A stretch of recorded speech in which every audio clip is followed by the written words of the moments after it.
Did you know that girls need cute things or else they'll die? That's one of my favorite things to say to my husband to explain why romanticizing our lives is so important for us women. Well, that, and I'm literally just a girl. And I use that to justify anything because that's all the justification that I need. Romanticizing your life is the cheat code to getting the most out of life and to enjoying it to the fullest. And that is especially true if you're a naturally, inherently feminine woman with a soft soul who feels most aligned and like herself and like she's living her best life when everything just has a little bit more sparkle to it. And while of course there are many luxurious, expensive, elaborate ways to romanticize your life, but that's not what we're talking about today. We're talking about the zero effort, $0, super easy, super attainable, simple ways to realistically romanticize your life, no matter what your budget or free time looks like. Hi and welcome, I'm Amanda. I'm a busy full-time working mom and I help women just like you thrive in your feminine energy despite all the masculine demands of your life. If you want a free feminine energy boot camp, I have that for you. It's a 5-part video series. You can opt into that down below and you get a free workbook out of it too.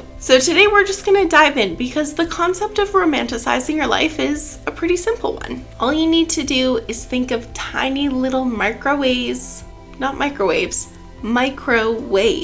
that you can add little glimmers to your day in every single thing that you do. And when you do, you'll see how it changes how you experience life, even the things that you're already doing. Because most of romanticizing your life is really just enhancing the experience of the things that you're already doing, including the things that you have to do that you don't really feel like doing. In fact, it's those exact things that romanticizing has the biggest impact on. Because the feminine energy loves to be treated and pampered and to experience beautiful things. And as nice as it would be to have someone else do that for you, whether that may or may not be the case for you, regardless, you should be romanticizing your life as much as you possibly can if being aligned with your feminine energy is a priority for you. A really impactful way to do this is to romanticize your goals. It's really helpful not only in just helping you achieve your goals, but how you experience the act of pursuing goals as a woman. This is something that I ran into. I am in a hustle phase of my life right now, but I am prioritizing my feminine energy above all else. Yes, I have these big goals that are going to take a lot of masculine energy to execute, but I am not willing to sacrifice my feminine energy in the process. So I had to figure out a way how to sort of marry the two, how to have my feminine energy be at the forefront of the masculine pursuit of goals. And I did that by creating a system that really allows me to accomplish my goals in record time in a way that feels amazing to my feminine energy. And it's way too much to go into right here, so I'm gonna plug this video here. It's all about the 12-week year and applying that to a winter arc and using the cutest template ever because I made it. But if you're someone who's going through a phase right now of you have really big goals and you are exuding a lot of masculine energy to accomplish them, but you don't want to sacrifice being dominantly aligned in your feminine energy, then you're gonna want to check that out. All right, getting back to the fun stuff of romanticizing your life. Now we're talking about treating yourself, and often. Rarely do I leave the house to run an errand or go somewhere without stopping for a little coffee or a little matcha along the way. There's just something so wonderful about grabbing your favorite coffee for a drive or whatever little treat you love. And I think it's not so much just about the coffee or the treat or the matcha or whatever it is that you're getting. I think it's less about that thing as much as it is about the action of treating yourself. Because every time you treat yourself, every time you invest in yourself, you're subconsciously telling your mind,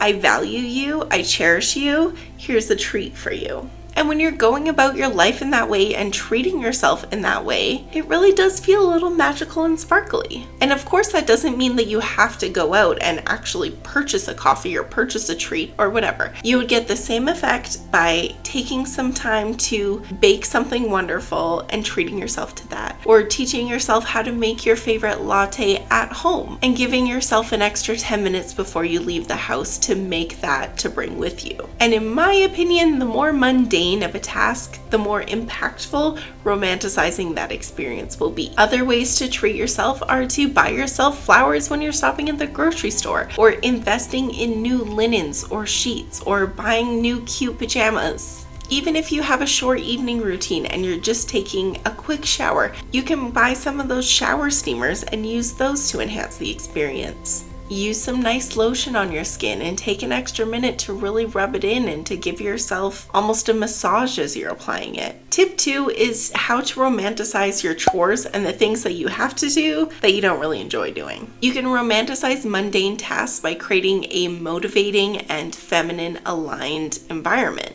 Especially when you're in those environments, you're activating your masculine energy. So a good example of this would be like decorating your desk and office space in a way that feels so beautiful to you. Clearing the digital clutter off of your phone or your computer desktop so that way when you're working on it, you're not distracted by all this nonsense and mess. Maybe you get a new favorite mug that you only use when you're sitting down at your desk to do work. Or you create a 3 p.m. ritual where instead of drinking the crappy office coffee, you bring in some tea that you absolutely love, and when you drink it, it just makes you feel nice and sparkly inside.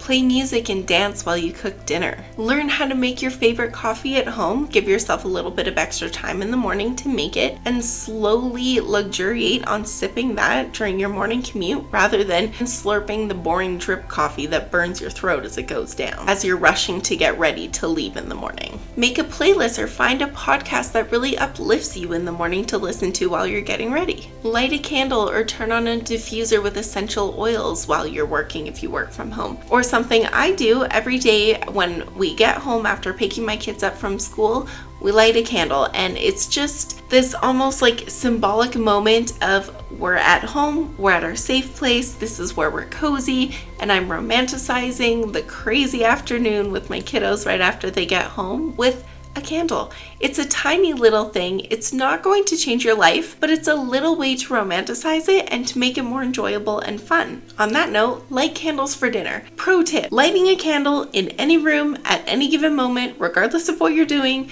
is going to romanticize it a little bit. Go for a walk on a beautiful day. If you have kids, rather than rushing to the park, take a slow stroll through nature. Or do something like take the family to a seasonal orchard rather than going to the same park for the 3rd time this week where all the kids are screaming. Now we're going to talk about how to romanticize spending your free time. First and foremost, if you've watched any of my videos, you probably know this is coming, but you need to cut out doom scrolling. I have a video here all about it. I won't drone on about it in this video, but it's crucial, and that video will explain exactly why and how to stop. And instead, swap that mindless scrolling for reading an amazing book with the candle lit. Of course, we don't do anything without a candle lit. I'm just joking, but like I said, it really is the best way to romanticize any moment. Have some jazz music playing in the background. Have a cup of your favorite warm, cozy beverage. Not only is this a wonderful romanticized experience, but the impact that sort of experience has on your brain and your mental state and your nervous system and your feminine energy especially is worlds different from that of sitting on your couch and mindlessly scrolling for an hour. Because the thing is, it's not about creating unrealistic free time that you don't actually have. It's just simply about swapping out the time that you are currently spending on the things that don't serve you on things that really will. Adopt some feminine energy aligned hobbies. Some hobbies that particularly help you align with your feminine energy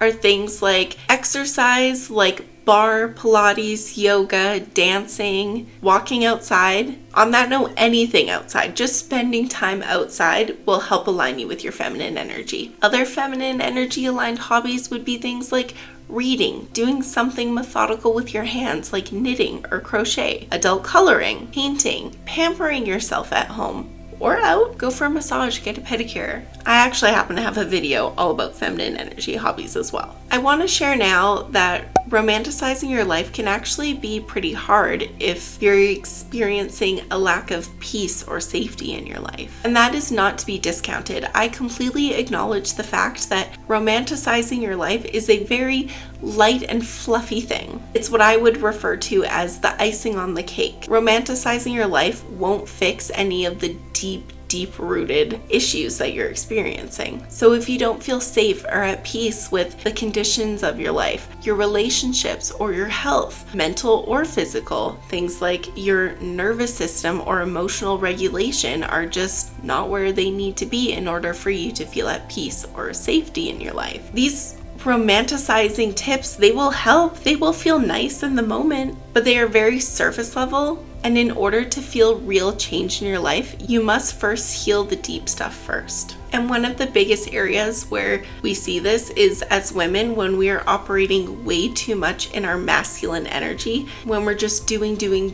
we're exhausted, we're overwhelmed, we don't feel like people anymore, we just feel like robots. If you can resonate with that at all, check out the link down below for my 5-part How She Heals series. It's completely free. Comes with a free workbook to help you apply what you're learning and actually see real change in this area of your life. I hope that you'll subscribe so we can see each other soon. Until then, stay aligned.